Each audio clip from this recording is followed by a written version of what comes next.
మాట్లాడండి, మీకు కరెక్ట్ చేస్తారు. మీరు చెప్పండి. ఒకటే వాయిస్ లేనా ఎవరు మాట్లాడుతారు? వినపడుతుంది.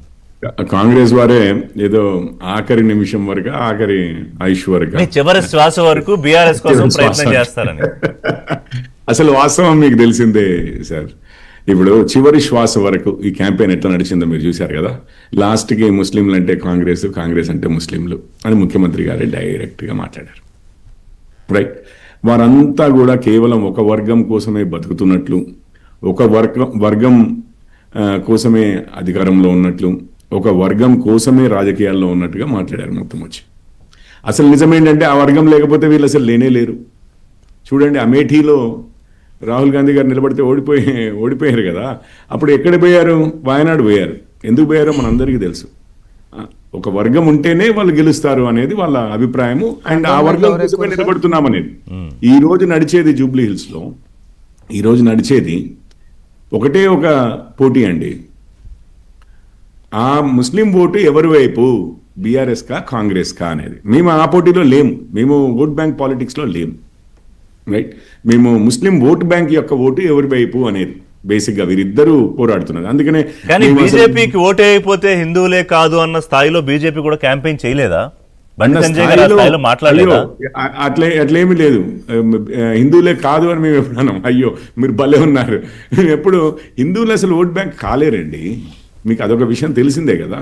ఎక్కడైనా ఓట్ బ్యాంక్ పరిణమించిందా హిందూ ఓట్ బ్యాంక్? లేకపోతే ఏ నెహ్రూ గారి దగ్గర నుంచి ఏలిన కాంగ్రెస్ వారు హిందువులను అంత నిర్లక్ష్యము, అంత హేళన చేసే విధంగా ఎందుకు చూస్తారండి? కానీ నాకు ఒకటి చెప్పండి కిషోర్ రెడ్డి గారు, జూబ్లీ హిల్స్ నియోజకవర్గ పరిధిలో ఎన్ని సమస్యలు ఉంటే, ఒకవేళ ఉంటే అవన్నీ వదిలేసి BJP revolving around Hindu and exactly అవన్నీ వదిలేసి ఒక బాధ్యత బీజేపీ ఎందుకు తిరుగుతుంది అంటున్నా. ఒక్క నిమిషం సార్. అదన్నీ వదిలేసి ఒక బాధ్యతాయుతమైన స్థాయిలో ఉన్న ముఖ్యమంత్రి గారు, మన రాష్ట్రంలో నెంబర్ 1 కదండి. అంటే గవర్నర్ గారు నెంబర్ 1 అయినా ప్రోటోకాల్ ప్రకారం, బట్ ముఖ్యమంత్రి గారు నెంబర్ 1 ఎన్నిక కాబడ్డ అధికారంలో. అట్లాంటి వారు వచ్చి మేము ఉన్నదే ముస్లింల కోసము అని చెప్పి మాట్లాడము, Congress is Muslims is Congress. ఎంత దారుణం అండి, ఎంత దారుణం అండి. ఎంత మతపరమైన రాజకీయాలకి పరాకాష్ట కాదటండి అది. ఎందుకు తెస్తారు మతాలని వీళ్ళు మధ్యలోకి?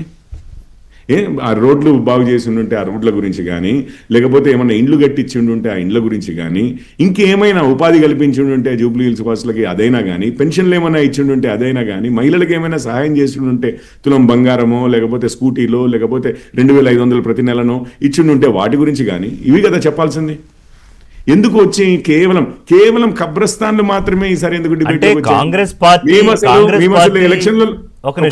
పార్టీ మతాన్ని తీసుకొచ్చింది కాబట్టి మేము తీసుకొచ్చామని.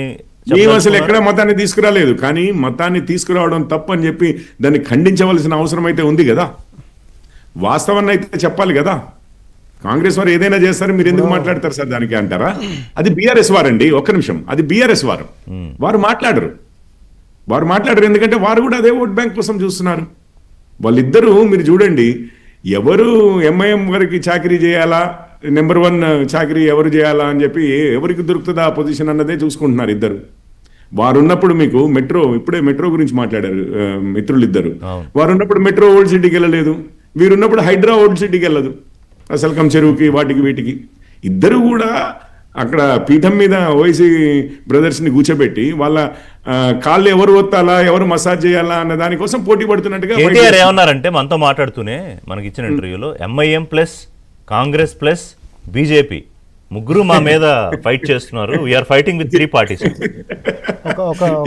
కేటీఆర్ జోకులకి ఇక కొంచెం జనాలు ఏం చేస్తాం చెప్పండి. కేటీఆర్ జోకులు అట్లుంటాయి, కొంచెం మంచిగానన్నా వేయాలి కదా జోకులు, కాస్త వేసేదేదో.